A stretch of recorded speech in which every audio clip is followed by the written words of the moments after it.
어, 하나님을 높이며 영광을 올립니다. 오늘은 영과 혼의 분리 9번째 시간으로 거듭나지 않은 사랑과 하나님의 구원의 방법인 믿음의 생활에 대하여 말씀드리겠습니다. 인간이 죄를 범한 후에 얼마나 타락했는가, 타락이 더해져서 이렇게 사람이 육체가 되었다고 했습니다. 육체라는 단어인 히브리어의 바사르, 헬라어의 사르크스는 인간의 영과 혼과 몸이 타락하여 육체가 되었다고 한 것입니다. 육체는 전적으로 타락한 사람을 말하며 육체의 폐괴함을 보아야만 더 이상 우리는 육체에서 난 것들에서 완전히 이탈하여 영에 속한 그리스도만으로 근본적인 변화가 있을 것입니다. 바울이 내 속에 거하는 죄로 말미암아 원하는 선은 행치 않고 원하지 않는 악을 행하는 이런 자신이 이제 육체인 것을 보면서 나는 비참한 사람입니다. 누가 이 죽음의 몸에서 나를 건져내겠습니까? 이렇게 고백을 하고 있습니다. 그런데 이 고백이 신령한 소리이며 복음입니다. 이 누가 나를 건져낼 수 있으랴? 즉 나를 이 사망의 몸에서 구원할 수 있을까? 여기에서 누가는 예수 그리스도만이 이 사망의 몸에서 건져낼 수 있다는 것입니다. 주 예수 그리스도만이 죄와 사망의 법에서 나를 구원할 수 있습니다. 앞에서도 말한 것처럼 육체라는 이 단어의 가장 중요한 그 용법은 바로 거듭나지 않은 사람을 말하여 이렇게 사용된 것입니다. 그러니까 예수님을 믿지 않는 거듭나지 않은 사람은 이게 육체에서 난 사람이며, 그래서 모든 사람은 육체이고 육체의 영역 안에 있는 것을 말하고 있습니다. 주 예수님은 요한복음 3장에서 거듭남에 대하여 말씀하시면서 육체에서 난 것은 육체요 성령에서 난 것은 영이라고 말씀하셨습니다. 즉 성령으로 거듭나지 않은 사람은 생산 공장인 원죄에서부터 생산품인 여러 가지 죄들을 낳는 것이며, 그러므로 아담 안에 있는 모든 사람은 다 육체이며 육체의 영역 안에 있는 것입니다. 성경은 여러 곳에서 육체에 대하여 말을 하고 있는데, 에베소서 2장 3절에 전에는 우리도 다 그들 가운데 육체의 정욕을 따라 살았고 육체와 생각의 욕구대로 행했으며 다른 이들과 마찬가지로 모태로부터 태어날 때부터 진노의 자식이었다고 했습니다. 또 로마서 9장 8절은 그것은 육체의 자녀들이 하나님의 자녀들이 아니기 때문이라고 했습니다. 또 에베소서 2장 1절은 여러분은 허물과 죄 가운데서 하나님에 대하여 죽은 자였다고 말하고 있습니다. 또 골로새서 2장 13절은 허물과 육체의 무할례로 죽어 있었기 때문에 죄악 가운데 있으면서도 그것을 모르고 의기양양하게 자신이 다른 사람보다 낫다고 생각합니다. 육체에 있을 때에는 죄의 정욕이 우리의 지체 가운데 역사하여 죽음에 이르는 열매를 맺고 죄의 법을 섬기는 사람들이 된 것입니다. 이 육체라는 단어는 사실 동일한 단어인데 번역을 하면서 여러 단어로 쓰여졌습니다. 그러나 히브리어에서는 이렇게 바사르이고 헬라어로는 사르크스로서 이렇게 한 단어이며 약 400번이 사용되고 있습니다. 육체의 능력은 죄를 범하고 자기 뜻대로 행하는 점에서 특히 강하기 때문에 하나님의 요구에 대해서는 한 가지의 일에서도 이렇게 하나님의 뜻을 이루지 못할 정도로 연약합니다. 그러므로 육체로는 구원받는 것이 불가능합니다. 로마서 8장 3절에 율법이, 즉 율법의 행위로는 의롭게 되는 것은 육체 때문에 연약하여 할 수 없던 것을 하나님께서 하셨다고 말씀하고 있습니다. 심지어 로마서 8장 7절 8절에서 육체에 둔 생각은 하나님과 원수가 됩니다. 왜냐하면 육체는 연약하여 하나님의 법에 복종하지도 않고 또한 복종할 수도 없기 때문입니다. 육체 안에 있는 사람들은 하나님을 기쁘시게 할 수 없습니다 라고 말을 하고 있습니다. 이렇게 하나님이 보실 때 육체는 완전히 부패해서 오직 심판받을 일밖에는 남아있지 않습니다. 그 역사적인 예가 노아의 시대의 홍수이며 소돔과 고모라 시대의 심판입니다. 이 육체는 방종과 방탕한 정욕과 긴밀히 연결되어 있기 때문에 성경은 이것을 육체의 정욕이라고 언급하고 있습니다.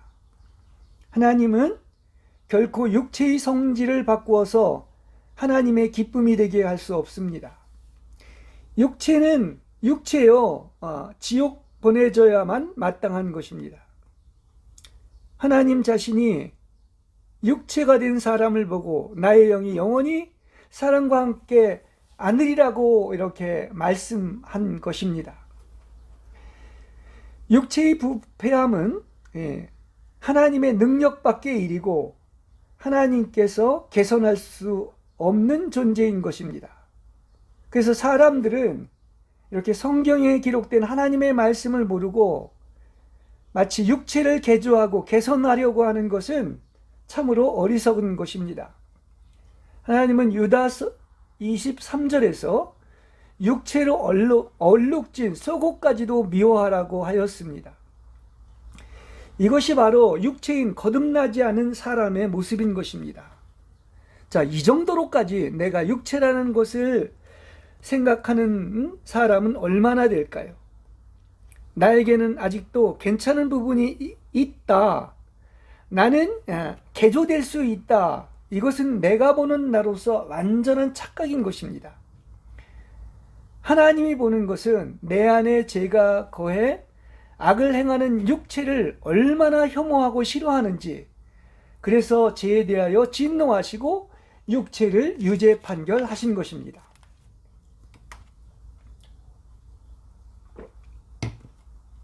자, 바울을 보십시오. 바울은 하나님께 긍휼을 입어 성령의 역사와 조성하심으로 충성스러운 일꾼이 되었습니다. 바울처럼 많은 고난을 받은 사람이 없습니다. 고린도후서 4장 10절에서 12절에 보면 예수님을 죽게 한 것을 우리가 항상 몸에 지니고 다니는 것은 내가 항상 예수님을 위하여 죽음에 넘겨짐으로 그를 통해 부활 생명이 다른 사람에게 분배됩니다. 이것이 바로 그리스도의 죽음을 자신의 죽음으로 경험할 때 그리스도를 만나는 것으로서 바울의 특징은 한마디로 십자가에 못 박힌 사람이었습니다. 이것은 그리스도의 죽음과 연합된 것으로서 대단한 체험입니다. 그리고 그는 이러한 체험을 통해서 계시의 최고봉에 이르렀던 것입니다. 그러므로 예수님을 본받고 가장 닮았던 성인 혹은 성자라고 말할 수 있습니다. 그런데 바울의 고백을 보십시오. 그는 자신을 무엇이라고 했습니까? 내가 죄인들의 우두머리라고 하였습니다. 모든 성도들 중에 가장 작은 이보다 더 작은 이라고 하였습니다. 이것이 바로 이전에 육체로 살았던 자신의 고백입니다. 이 끔찍하고 구제불능하며 폐괴하고 더럽고 추악하고 냄새나며 전적으로 타락한 죄인 중에 죄인이라고 이렇게 육체를 말하고 있는 것입니다. 이렇게 내가 생각하는 것 이상으로 육체는, 즉 자아인 나는 심각한 양심의 지옥과 같은 고통에 공명하고 천국에 오르기 전에 지옥에 내려가야 하였습니다. 이 일이 우리에게 어떻게 일어났습니까? 내가 누구이며 참으로 육체가 무엇인지를 알고 주목할 때, 또한 내 자신을 전혀 누추하고 악한 것으로 볼 때, 그는 전적으로 깊은 겸손에 이르며 자기 자신을 멸시하는 데 이르고, 자기는 내가 사는 이 지구가 자기를 전혀 받들 만한 자가 못 된다고 생각하기에 이릅니다. 그리하여 하늘 위와 하늘 아래의 모든 피조물이 자기에게 반기를 들고 창조주의 명예를 위하여 나에게 복수를 하며 심히 괴롭히며 그것이 당연하다고 생각하기에 이릅니다. 이것으로도 아직 충분하지 못하고 자기는 영원히 이뤄지고 형벌받고 지옥에서 악마의 발판이 되어야 할 것이라고 생각합니다. 이것이 죄로 인해 악을 행한 육체에 대한 참된 회개인 것이며, 그래서 은혜를 입으면 입을수록 이렇게 죄인의 계수라고 한 것입니다. 이것은 이렇게 빛이 비춰질수록 자기 육체가 어떠한 것을 이렇게 분명히 보고 알게 된 것입니다. 그래서 예수 그리스도께서는 우리 믿는 이들의 전생에는 계속적으로 회개, 즉 참회해야 한다는 것을 원하고 계십니다. 이렇게 성령이 육체를 강타함으로써 이렇게 하나님의 심판 아래서 절망하는 고통을 당하는 것입니다. 이렇게 지옥에 들어오는 자는 지옥의 때가 지난 후에 천국에 들어가며 천국을 이 생에서도 맛봅니다. 이제 하나님은 지옥에 있는 사람을 버리지 않습니다. 그 사람은 이제는 영원한 선인 하나님 밖에는 아무것도 구하지 않습니다. 자기 자신의 것은 하나도 구하지 않고 바라지 않고 하나님의 영광만을 구할 때 바로 영원한 선의 평화, 기쁨, 환희, 평화와 안식을 분깃받고 그때의 천국에 들어가는 것입니다.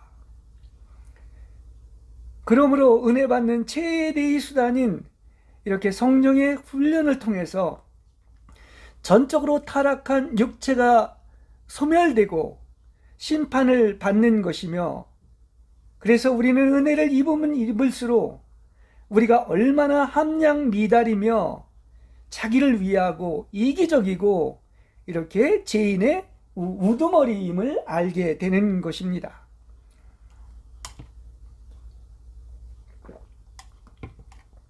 자, 그러면 이제 하나님의 구원의 방법에 대하여 더 구체적으로 알아보겠습니다.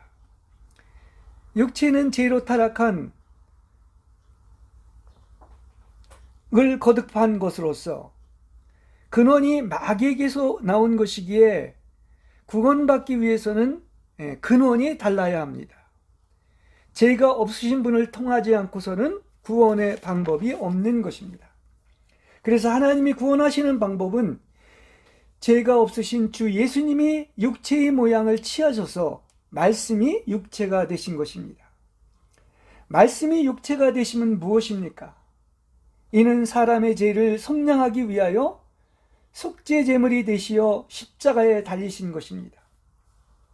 그분이 십자가 위에서 죽으실 때 죄를 대속할 속죄 제물로 드려졌으며 육체에 속한 모든 사람의 죄에 대한 형벌을 받으시고 모든 죄인을 그분 안에 포함시키셨습니다.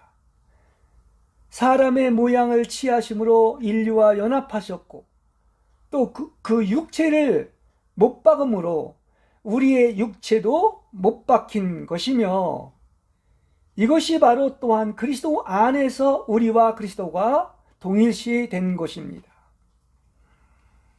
육체에 속한 우리가 응당받아야 할 형벌과 저주와 버리심을 주께서 대신 받으셔서 그분의 영과 혼과 몸이 처절한 고통을 당하신 것입니다. 십자가에 못 박혔다는 것은 육체 안에 있는 죄도 십자가에 못 박힌 것이고, 그래서 여기에서 의미하는 바는 육체에 있는 죄를 그분이 바로 죽이신 것입니다. 그러므로 주님의 죽으심과 연합한 사람은 육체 안에 있는 죄가 죽었고 더 이상은 죄가 사람을 해칠 권한이 없는 것입니다. 이것이 바로 그리스도께서 십자가에서 이루신 엄청난 일인 것입니다. 사람의 영과 혼과 몸에 침투되었던 이제 죄의 문제가 해결되고 이제 그리스도의 생명으로 거듭난 이후의 삶은 오직 하나입니다. 오직 의인은 믿음으로 생명을 얻고 살리라 입니다. 내가 육체로 있을 때는 이렇게 몸의 오관으로 밖의 세계를 보고 혼인 육체의 생각과 감정인 느낌과 자기의 뜻대로 살았습니다. 근데 이 모든 것이 다 처리를 받아야 합니다.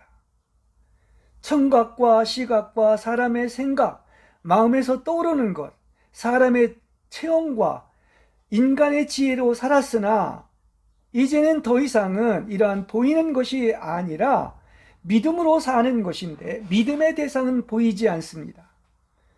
믿는 모든 것은 육체로 살던 모습과는 반대로 깊이 감추어져 있습니다. 하나님을 체험할수록 하나님은 인간의 육체로는 감추어져 있고 비밀한 분입니다. 그래서 육체로는 하나님을 알 수도 없고 십자가에 못 박힌 그리스도는 바로 육체로서는 걸림돌이며 어리석은 것입니다. 그리고 이는 어떠한 육체라도 하나님 앞에서 자랑하지 못하도록 하시려는 것입니다. 그런데 육체에서 나오는 사람의 지식과 지혜와 문벌과 출신과 강한 것과 있는 것과 소위 박사학위를 자랑합니까? 그리스도를 모른다면 이런 모든 것들이 바로 쓰레기들입니다. 이런 지혜롭고 총명하다고 하는 자들에게는 숨기시고 어린아이와 같은 자들에게 이 놀라운 영의 세계 그리스도를 계시하신 것입니다. 이제 내가 육체 안에서 사는 생명은 나를 사랑하시어 나를 위해 자신을 버리신 하나님의 아들을 믿는 믿음 안에서 사는 것입니다. 그러니까 하나님의 아들을 믿는 믿음만이 이렇게 신앙생활이라고 하는 것을 알 수가 있습니다. 아, 믿는 이인 우리는 더 이상 이제 보는 것, 듣는 것, 느끼는 것, 상상하는 것으로 살지 않고 오직 예수 그리스도 한 분만을 믿는 믿음으로 사는 것이구나 하는 사실을 깨닫게 되는 것입니다. 자, 이것은 생각으로는 쉽게 이해할 수 있으나 생명에서 이것을 체험한다는 것은 쉽지 않습니다. 왜냐하면 믿음의 시련을 통과해야 되고 믿어져야만 하기 때문입니다. 육체를 통해서는 결코 알 수 없으며 거듭나서 성령이 알려주시는 사람의 영을 통해서만 알 수 있는 것입니다. 그래서 머리도 아니고 생각도 아니고 오직 영으로서 내면의 가장 깊은 곳에서 아는 것입니다. 자, 의인은 믿음으로 산다. 이게 얼마나 엄청난 주제입니까? 믿음의 생활은 감정인 느낌의 생활과는 완전히 상반된 것입니다. 느낌의 생활은 흥미와 느낌이 있을 때만이 하나님의 일을 생각하고 하나님의 뜻을 행합니다. 그러나 믿음의 생활은 이러한 느낌과는 전혀 상관없이 시종일관 믿음으로 사는 것입니다. 믿음은 나로 살지 않고 믿는 대상을 주체로 삼습니다. 믿음은 자신의 환경이 어떠한가를 보지 않고 하나님을 완전히 믿고 의지하는 것입니다.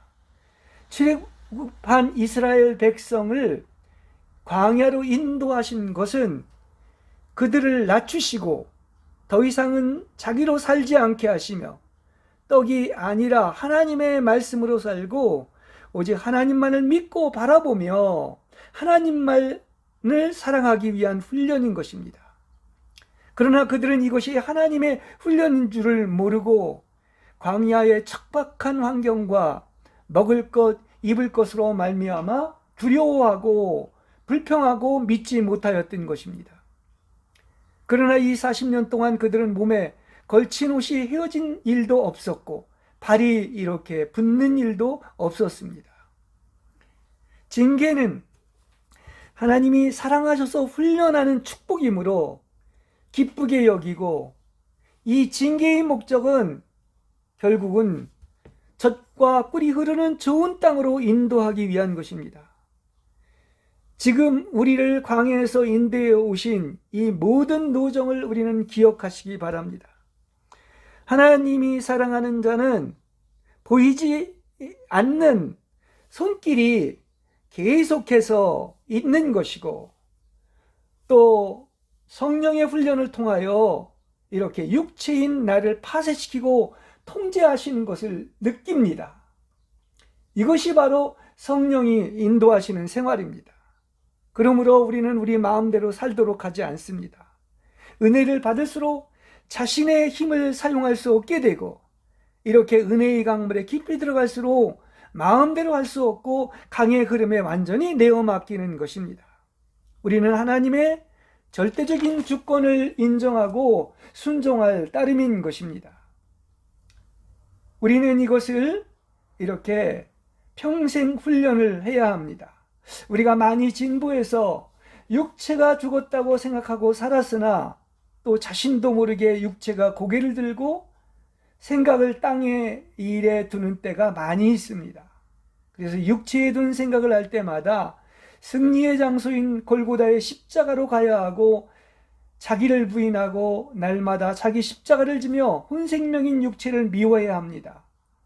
바울이 나는 날마다 죽습니다 하는 말이 이것입니다. 육체가 고개를 들 때마다 육체를 십자가에 못 박고 돌이켜서 언제나 아들을 믿는 믿음 안에 있어야 하는 것입니다. 하나님이 선택한 자에게는 이렇게 하나님의 절대적인 주권과 하나님이 손길이 있다는 것과 이렇게 하나님이 안배하신 여정이 있기 때문에 이렇게 내 마음대로 살 수 없고, 하나님이 이렇게 철저하게 나를 파쇄하시고 성령이 통제하시는 것을 우리는 알게 되고, 또 그러므로 말미암아 우리는 하나님의 말씀에 절대 순종한 것밖에는 다른 길이 없습니다. 우리에게 주어지는 모든 환경은 성령에 의해서 안배된 것으로서 이렇게 하나님에 의해 주권적으로 작정되어 있는 성령의 훈련으로서 이렇게 하나님이 사랑하는 자에게는 우연히 일어나는 일은 한 가지도 없습니다. 이렇게 의인은 오직 믿음으로 산다는 것은 더 이상 옛사람인 육체가 살던 지난날의 생활 방식을 벗어버리고 하나님의 아들을 믿는 믿음 안에서 사는 것입니다. 우리의 믿음의 창시자이며 완성자이신 예수님만을 주목하는 것입니다. 자, 믿음의 생활은 나로 살지 않고 그리스도만을 주체로 삼습니다. 비록 자기의 모든 것은 언제나 변한다 할지라도 그 믿는 대상이 예수님이라면 믿음은 지체하지 않고 전진합니다. 믿음은 변하지 않습니다. 날씨가 흐리든 맑든 흑암이든 빛이든 느낌이 어떻든 환경이 어떠하든 하나님의 아들을 믿는 믿음만으로 사는 것입니다. 고통스러울 때도 메마름과 무의미함과 답답함과 실망과 흑암을 느낀다 해도 오직 믿음으로 생활을 하는 것입니다. 믿음의 생활은 하나님만을 위한 삶이 되어야 합니다. 나의 느낌, 희로애락, 고통, 쾌락, 기쁨도 믿음 생활과는 관계가 없는 것입니다. 믿음 생활에는 십자가에 더 깊은 작용이 있습니다. 하나님이 주신 즐거움뿐만 아니라 고통까지도 받아들이고 하나님의 뜻에만 순종합니다. 영적 세계의 모든 것이 실제가 되기 위해서는 오직 믿음만으로 사는 것입니다. 그래서 믿음은 모든 바라는 것들의 실제화 혹은 실체화요, 보이지 않는 것들의 확증이라고 한 것입니다. 주님은 내가 나의 위로를 조금도 얻지 못하고 기쁨이 없을 때라도 그 일이 나를 위하기 때문에 고난을 받을 수 있으며 행할 수 있느냐 하는 믿음을 보시는 것입니다.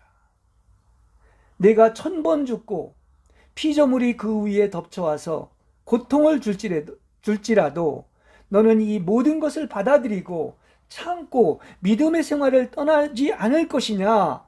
주님은 이렇게 믿음만으로 살기를 원하는 것입니다. 성경은 믿음이 없이는 하나님을 기쁘시게 해드릴 수 없다고 하였습니다. 믿음은 나를 위해 사는 것이 아니라 오직 주를 위해 사는 것으로서, 그래서 믿음만으로 하나님이 기뻐하시는 것입니다. 자기의 평안함과 즐거움과 영광을 위한 것이 조금도 없이 어떤 상태에서든지 항상 예수님을 위하여 사는 것입니다. 이것이 믿음 생활입니다. 심지어 그분이 나를 학대하고 불시험을 통과케 하고 심신을 괴롭게 하고 버리신다 하여도 나는 여전히 그분만을 믿고 사랑하고 앙망하는 것이 믿음의 생활인 것입니다. 자신의 영원한 생명의 소망, 자신의 희망, 자신의 어떤 바램도 포기하고 복종하는 것이야말로 가장 높은 생명인 것입니다. 그래서 영적 노정에서 전진하는 사람은 이렇게 성경에 이렇게 믿음의 영웅들의 삶에서도 보는 것처럼 하나님에게서 버려진 것 같은 체험이 많고 산채로 지옥에 빠져들어가는 체험이 있습니다. 그런데 이것이 축복인 것은 이러한 다르심과 이렇게 고통의 시련이 많을수록 하나님을 알게 되고 오직 의인은 믿음만으로 살게 된다는 것을 알게 되는 것입니다. 그래서 하나님이 나를 관여하지 않고 나를 죽이시어 내게는 아무 소망이 없고 나를 지옥에 보내신다 할지라도 나는 그분만을 믿습니다 하는 것이 십자가의 더 깊은 작용으로 이것이 바로 이론이 아닌 실행적인 십자가이며 믿음의 영웅이라고 할 수가 있는 것입니다. 그렇습니다. 우리가 점점 더 완전해진다는 것은 육체가 십자가에서 죽어지고 그리스도만 남는 것으로서 이래서 십자가에 더 깊은 역사가 있게 되는 것입니다. 이것이 바로 또한 성령이 하시는 것입니다. 믿음은 죽음 앞에서도 하나님을 포기하지 않습니다. 나의 혼생명이 상실되고 깊은 죽음과 무거운 십자가를 통과하고 나면 놀랍게도 새로운 세계, 영안에서 믿음으로 살게 되는 부활의 세계, 그리고 믿어지는 은혜를 하나님께서는 쏟아부어 주십니다. 그리스도 외에 육체에서 나오는 모든 욕망과 발행과 희망과 원치 않음과 원망과 탄식과 불만의 소리와 느낌이 이제 십자가에서 처리받았기 때문에 더 이상은 오르락내리락하고 항상 변하는 것들로 말미암아 나를 흔들지 못하고, 우리가 믿는 하나님은 천지를 창조하시고 신격을 가지신 그 어마어마한 한 분을 믿기에 언제나 이 모든 것을 초월해서 우리는 고요하고 안식에 들어갈 수가 있는 것입니다. 하나님이 내가 바로 믿음의 생활을 통하여 이 놀라운 세계로 들어가게 하시기 위해 이렇게 하나님이 안배하신 하나님의 손길을 알게 되면 오히려 나는 이렇게 나에게 닥친 시련을 기뻐하며 나를 이토록 사랑하시는 하나님께 감사하며 영광을 돌리게 될 것입니다. 그야말로 이렇게 우리를 물질과 육체와 자아와 세상의 작은 득실에 두지 않게 하시고 이 모든 것을 초월해 오직 진리의 세계, 하늘의 영적인 세계인 그리스도 안에 두시고 이렇게 그리스도에게 모든 것을 올인하게 하셨으니 이것이 바로 하나님의 은혜로 된 것이며, 이제 나는 세상과 모든 피조물을 초월해서 하나님 한 분만으로 만족하고 하나님이 아닌 모든 것에서 출애굽해서 하나님에게로 대이동이 일어난 것입니다. 믿음으로 산다는 것은 믿는 이가 더 이상 자신을 돌보지 않고 자기를 위해 살지 않으며 하나님을 존중하고 하나님께 항복한다는 표시입니다. 하나님은 육신이 고통을 당하고 느낌도 고통을 당하며 주님의 위로와 사랑과 부축과 임재와 즐거움이 없을 때에도 여전히 인내하며 주께 순종하기로 작정하고 하나님의 이 뜻을 행하는 것을 하나님은 기이 여기십니다. 하나님은 저울에 우리의 영과 마음과 행동을 달아보십니다. 그리고 우리의 믿음을 보십니다. 우리가 강한 의지를 가지고 하나님을 위해 어떤 고난도 달게 받겠다는 마음이 변하지 않고 죽기까지 하나님께 순종하겠다고 하는 그런 강한 의지가 있다면 그것은 그 어떤 영적 생명보다 고상한 것입니다. 영적 생명은 이와 같이 하나님의 뜻을 따르고 절대 복종하겠다는 이러한 강한 의지로 측정되는 것입니다.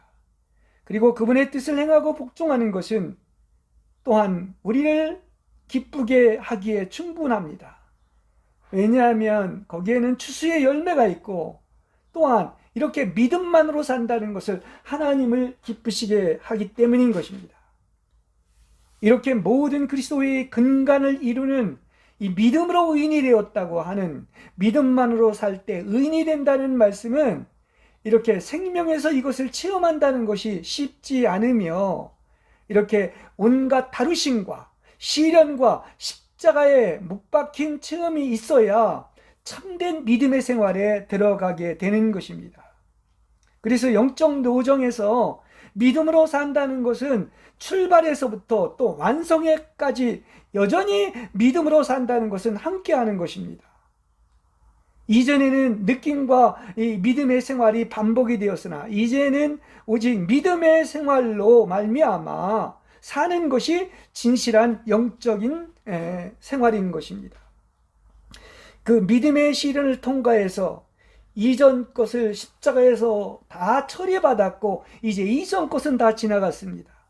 이제 더 이상 육체에서 나오는 혼에 속한 느낌으로 살지 않고 오직 믿음만으로 전진하는 것입니다. 가장 기본적인 예로 사람이 먹고 사는 것으로 염려하는 것, 이게 대부분의 거듭나지 않은 세상 사람의 모습입니다. 근데 성경에 보면 우리를 위해서도 너희는 목숨을 위하여 무엇을 먹을까 마실까 또 몸을 위하여 무엇을 입을까 염려하지 말라고 했습니다. 우리가 육체인 생각에서 나오는 염려는 이것은 우리의 삶의 실전에서 가장 대표적인 것이며 마귀는 계속 이것을 공격을 합니다. 그런데 우리가 이미 십자가의 용광로에서 이것이 처리받고 제거되었다면 우리는 더 이상 염려하며 고통당하지 않을 것입니다. 우리는 나는 어찌 살아야 합니까?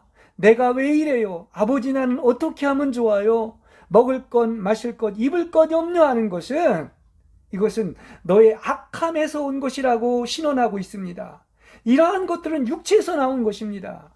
왜냐하면 그것은 거듭나지 않고 하나님을 믿지 않는 이방인이나 구하는 것이요 그토록 우리를 사랑하시고 돌보시는 하나님을 불신하는 표시이기 때문인 것입니다.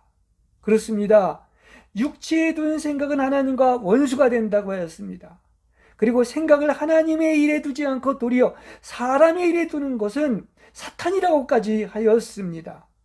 심지어 우리가 합법적이라 할지라도 거듭나지 않은 육체의 마음에서 나오는 것들이 바로 사람을 더럽히고 악한 것이라고 성경은 분명히 이야기를 하고 있습니다. 제가 이것을 알고 나서 무엇을 먹을까 마실까 입을까 염려하는 것이 바로 악한 것이며 보물이 바로 내 마음속에 있는데 하나님께 있지 않고 마몬에 있다는 것을 알게 되었습니다. 이것은 성경 마태복음 6장 19절에서 34절에서 분명히 나옵니다. 그래서 그렇습니다. 6장 30절에 보면 믿음이 적은 자들이여 그러므로 무엇을 먹을까 마실까 입을까 염려하지 말라. 그러니까 우리는 믿음으로 사는 것인데 믿음으로 살지 않을 때마다 이렇게 염려하고 괴로워했던 것을 알게 되었습니다. 여러분은 어떠한 사람들입니까? 믿음으로 의인이 된 자들이 아닙니까? 이것은 여러분이 엄청난 신분의 근본적인 변화가 있는 것입니다. 마귀의 자녀가 아니죠. 이제 하나님의 자녀인 것입니다. 여러분은 죄가 죽임을 당하고 육체의 욕망과 육체의 생각과 감정과 의지가 이제 십자가에서 처리받은 사람들인 것입니다. 그래서 육체의 생명은 염려의 생명이지만 하나님의 생명은 더 이상 염려가 없는 생명인 것입니다. 그래서 우리는 이제 더 이상 이렇게 변하고 오르락내리락 하며 요동치는 느낌과 염려로 사는 사람들이 아닌 것입니다. 이 세상과 재물과 육체와 자아와 느낌과 사탄을 다 이제 초월해서 이제 내가 살지 않고 승천한 위치에서 그리스도와 함께 하늘의 영역들에 앉아 사는 사람들이 아니겠습니까? 이렇게 생사까지 초월했는데 우리가 더 이상 하나님 아닌 무엇에 얽매일 수가 있겠습니까? 이제 초월 생명 누리며 살기 때문에 우리는 그리스도 외에는 모든 것을 잃기를 좋아합니다. 주님께서 거두어 가야 한다고 보시는 것에 대해 그것은 하나님의 주권이므로 이렇게 기쁨으로 거두어 가시는 것을 기뻐합니다. 또 모두 하나님의 안배와 손길 속에 있다는 것을 알기에 무엇이든지 단 마음으로 아멘하고 받을 수 있습니다. 그리고 여러분의 손에 아무것도 없이 모든 것을 다 잃어버렸다고 할지라도 하나님의 뜻만 이루어질 수 있으면 만족한 것입니다. 그에게 누림이 될 만한 것이 없어도 이렇게 하나님의 능하신 손 아래에서 겸손하게 굴복합니다. 이것이 생명에서 이렇게 믿음을 체험하는 것이고 이 체험이 있을 때 이러한 놀라운 단계로 변하는 것입니다. 그는 하나님만 기뻐하신다면 어떤 환경을 당해도 개의치 않습니다. 이제는 외적인 어떤 일도 자극할 수 없게 되었고 그리스도 아닌 것들로 염려하지 않으며 그리스도 안에서 잠잠하고 고요하며 평각이 있고 안식하게 되는 것입니다. 이제 그리스도 한 분만으로 족하며 믿음만으로 산다는 십자가의 더 깊은 작용을 통해서 하나님이여 당신이 나를 버리실지라도 여전히 나는 당신을 믿겠습니다 말할 수가 있는 것입니다. 이것이 성경에 나오는 믿음의 사람이나 또 존 번연의 고백이기도 한 것입니다. 이것이 바로 믿음의 영웅들이 한 고백인데 실행적인 십자가로 이렇게 체험을 하고 믿어지는 것입니다. 새로운 계시가 임하고 다 이제 말씀이 실제로 믿어지는 것입니다. 이렇게 우리는 하나님 외에 천지 개벽을 해도 눈 하나 깜짝하지 않으며 희로애락, 생사화복, 먹고 마시고 입는 것, 땅의 모든 것을 초월했기 때문에 이렇게 욥의 고백처럼 그분이 나를 죽이실지라도 나는 그분만을 믿고 그분 말을 의뢰한다고 이렇게 말을 하고 있는 것입니다. 그래서 우리에게 십자가가 허락된다면 피를 하늘 밑에 조용히 흘릴 것입니다. 참으로 믿음으로 산다고 하는 것이 멋지지 않습니까? 이렇게 삶과 죽음을 초월하여 일체의 걸림이 없는 이렇게 진리인 그리스도를 얻어서 진리를 알지니 진리가 너희를 자유케 한다는 것처럼 이렇게 자유하게 되고 아무런 창의가 없이 안식에 들어가는 것입니다. 이렇게 믿음의 생활은 없는 것도 있는 것으로 불러내는 바로 무가 유가 되고 죽은 것이 살아나는 것입니다. 없는 것인 무가 바로 유가 되고 죽은 것이 살아나는 것이 바로 무엇입니까? 바로 유의와 이렇게 살아나는 부활이 바로 하나님의 아들인 그리스도만을 믿는 것입니다.